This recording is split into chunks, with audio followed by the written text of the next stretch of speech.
didn't know for whatever reason, a game got released in February of this year called Atomic Heart, or as I call it, the horny robot game. I mean, you probably know about the game because of all the memes about the two robot characters known as the twins, and to be perfectly candid, I don't like the game.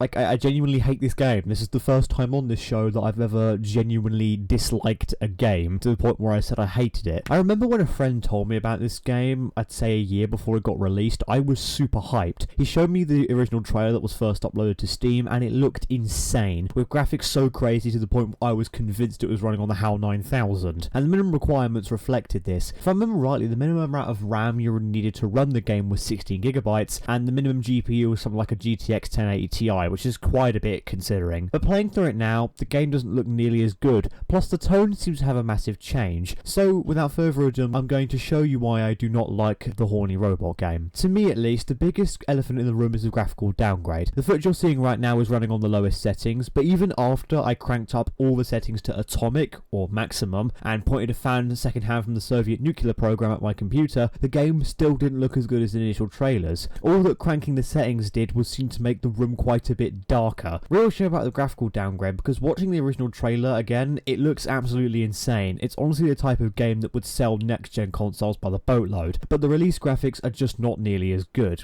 Another slightly sore spot of mine is the story and tone. Briefly referring back to the original trailers for the game, we can see that it's supposed to be a lot more horror orientated, with all these creepy looking robot designs, lots of blood and bodies in the trailer, creepy music and rapid flashes to black, all the jazz that you'd expect from a trailer for an indie horror game. But playing the game at release, it's more of a comedy more than anything. For a start, the protagonist is voiced, and his constant quipping and joking around really gets on my nerves as soon as he opens up his stupid trap. And his dialogue with other characters, and also the sentient glove thing he wears, is absolutely insipid. I'd rather dig my eardrums out with a fucking dessert spoon than listen to this dialogue. Another thing I want to mention about the tone is the really horny upgrade machine. My god, this machine is extremely annoying. Like, seriously, listen to some of these voice lines and tell me that the developers were not on something. Oh, what a stuff!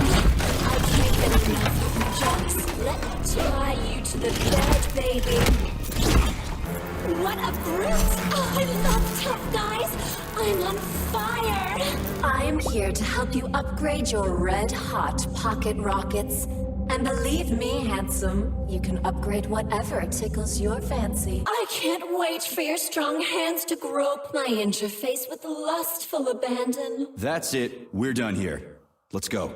The story of this game is pretty much just Bioshock but set in Soviet Russia, where everyone has American accents for some fucking reason, and it pretty much has the same overarching plots and themes as Bioshock. You know, utopian city built by a charismatic visionary, shit hits the fan when robots start attacking people. I mean, with Bioshock you were arriving at this failed utopia after the shit had already hit the fan, and you were left piecing together what the hell happened with nothing but a wrench to help you. Atomic Heart is set during the shite hitting the fan, and to be honest, it doesn't have the same effect. The story is pretty much Bioshock but not as interesting, scary or existential. The point of Bioshock was to question whether or not the perfect utopia would work with the concept of human free will, but Atomic Heart is just robot bad. Pretty much the only thing I actually like about this game is the gameplay, and it feels like a complete upgrade to Bioshock. For a start, you have a dash ability which adds a sort of bouncy erraticness to combat. The weapons also feel great. Instead of a wrench like you have in Bioshock, you have an axe in this game. The axe is extremely sharp, does a lot of damage to the early game enemies, and can even sever limbs off robot and humanoids alike. The blood and gore effects in this game are absolutely delightful. The guns are also pretty good, and they seem to have had a buff in the sound department. Like the KSG-23 shotgun sounds like you're releasing the force of God into your enemy every time you pull the trigger. All in all, Atomic Heart is a carbon copy of Bioshock, but not as interesting, not as thought-provoking, and not as existential, with absolutely insipid dialogue, downgraded graphics, and a downgrade in pretty much every single department apart from gameplay. So all in all, I'm giving Atomic Heart a 3 out of 10. Absolutely insipid, and I would rather play 10 hours of ranked Rainbow Six Siege.